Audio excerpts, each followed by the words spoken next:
প্রায় 2 বছর পর বাংলাদেশিদের জন্য আবারও চালু হয়েছে ভারতের ট্যুরিস্ট ভিসা। প্রথম দিনেই ঢাকার যমুনা ফিউচার পার্কে অবস্থিত ভারতীয় ভিসা আবেদন কেন্দ্রে দেখা গেছে আবেদনকারীদের দীর্ঘ লাইন।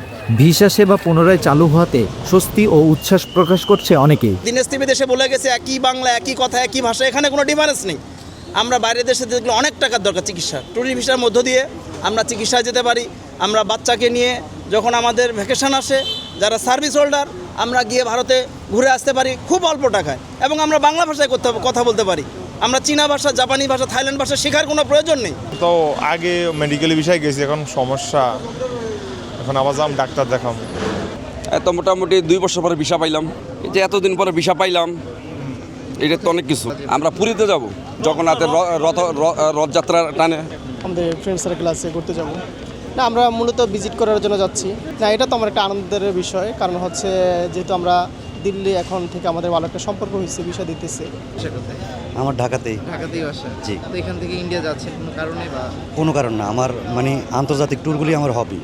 আর আমি ইন্ডিয়াকে এই জন্যই চুজ করি যে ইন্ডিয়া যদি পুরো রাজ্যটাকে আমি ঘুরতে পারি, পুরো দেশটাকে ঘুরতে পারি, তাহলে পৃথিবীর 3 ভাগের 1 ভাগ ঘোরা হয়ে গেল। কারণ যেখানে আপনার ওই সমুদ্র আছে, তারপর মরুভূমি আছে, 12 মাস বরফ আছে, ওই দেশটাকে যদি আমি জানতে পারি, তা আমার সারা বিশ্ব ঘোরা দরকার নেই। আমার পাশের দেশটাই আমি ঘুরি, আমার প্রতিবেশী দেশটাই ঘুরি আমি। ইন্ডিয়া যাচ্ছি। কেন যাচ্ছ? ঘুরতে যাচ্ছি, পাপ্পার সাথে ঘুরবো, আম্মুর সাথে ঘুরবো। ডাক্তাররাও এখান থেকে রেফার করে অনেক সময়। ডাক্তাররাও বলে যে অমুক ডাক্তার এইটা যেটা জটিল রোগ, আবার দেখা যায় অনেক কম খরচে ওখানে করা যায়। হ্যাঁ, এখানে যেটা খরচ হয় তার থেকে ওখানে অনেক কম খরচে আমরা করতে পারি। হ্যাঁ, এটা এখন খুব জটিল করতে আশাবাদী, খুব সহজ করবে, খুব দ্রুত সময়ের মধ্যে আর কি। অনেক দিন বন্ধ ছিল তো, যার কারণে এখন সবার আগেই করতে চাইছি আর কি ভিসা, তাতে সবার আগে ট্যুর দিতে পারি। গত 2 মাস ধরে আমার মেয়ে ট্রিটমেন্টের জন্য ট্রাই করতেছিলাম, পাচ্ছিলাম না। প্রথমে ঢাকা থেকে ট্রাই করছি, এরপরে ঢাকা থেকে কিছু ডকুমেন্ট শর্টেজের কারণে হয় নাই। পরে চট্টগ্রাম থেকে প্রায় দীর্ঘ 1 মাস ট্রাই করলাম, তাও হয় নাই। সেকেন্ড টাইম ঢাকা থেকে ট্রাই করার পরে ষষ্ঠ দিনে গিয়ে আমরা ভিসাটা পাইছি আর কি। ভালো লাগতেছে আলহামদুলিল্লাহ যে অবশেষে ভিসাটা পাইছি। আমার মেয়ের ট্রিটমেন্টটা যদি তাড়াতাড়ি শুরু করতে পারি।